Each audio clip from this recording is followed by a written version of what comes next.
வணக்கம் எல்லாருக்கும். இந்த வீடியோ கட்டின கணவர்மார்களுக்கும் இனிமேல் கணவன்மார்களாக ஆக போகிற எதிர்காலத்தில் கணவர்களாக ஆக போகிறவங்களுக்கு தான் இந்த வீடியோ.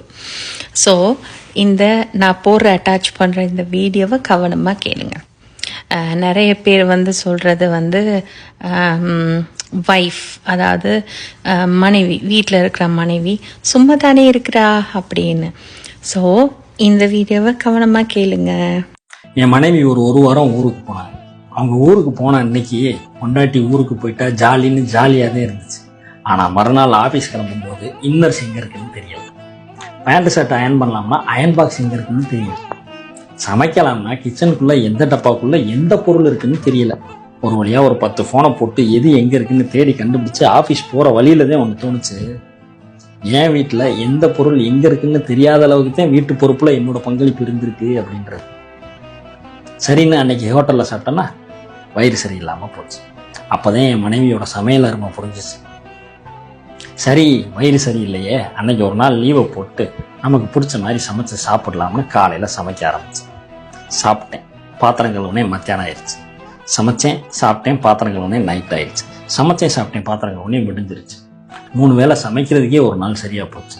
ஆனால் இவங்க 3 வேளையும் சமைச்சு நமக்கு இடையில டீ, காஃபி, ஸ்நாக்ஸு, பசங்களை ஸ்கூலில் கொண்டு போய் விடுறது, கூப்பிட்டு வர்றது, துணி துவைக்கிறது, காய வைக்கிறது, மடித்து உள்ளே வைக்கிறது, வீட்டில் இருக்க பெரியவங்களுக்கு ஏதாச்சும் பிரச்சனைனா பார்த்துக்கிறது, இவ்வளவு வேலையையும் ஒரு நாளில் எப்படி பார்க்குறாங்க அப்படின்னு யோசிக்கும் போது தான் உனக்கு என்ன வீட்டில் சும்மா தானே இருக்க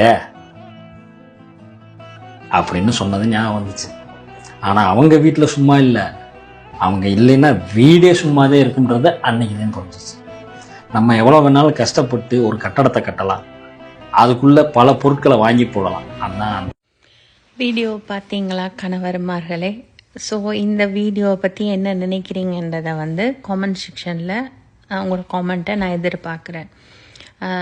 உண்மைதான், இது ரொம்பவுமே ஹார்ட் ஒர்க் பண்ணுற மனைவிமார்களுக்கு தான் இது பொருந்தும், சரியா? ஸோ இன்னைக்கு அநேகமான வீட்டில் மனைவிமார்கள் ரொம்ப கடும் உழைப்பு, அதாவது வேலைக்கு போகாமல் வீட்டில் சம்பளம் இல்லாமல் வேலை செய்கிறாங்க. ஸோ அவங்க அந்த மாதிரி மனைவிமார்களுக்கெல்லாம் உண்மையிலே பாராட்டுதல் தான்.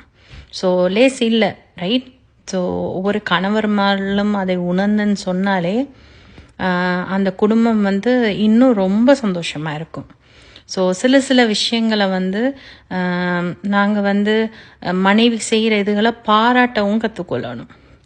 உதாரணத்துக்கு, நீங்கள் வேலைக்கு போனோன்னு சொன்னால் உங்களுக்கு சாப்பாடு செஞ்சு தந்தால் நீங்கள் வாயை திறந்து நீங்கள் பாராட்டலாம். தேங்க்யூம்மா, இன்றைக்கி சாப்பாடு செஞ்சு தந்த. இவன் நீங்கள் வேலைக்கு போனாலும் கூட நீங்கள் சாப்பிட்ற நேரம் நீங்கள் ஒரு டெக்ஸ்ட் மெசேஜ் பண்ணலாம், தேங்க்யூ, இன்றைக்கி சாப்பாடு நல்லா இருந்துச்சு. ஸோ சின்ன விஷயங்கள், ரைட்? இப்படி நீங்கள் பாராட்டும் போதும் கூட அந்த குடும்பம் உண்மையிலே சந்தோஷமாக இருக்கும்.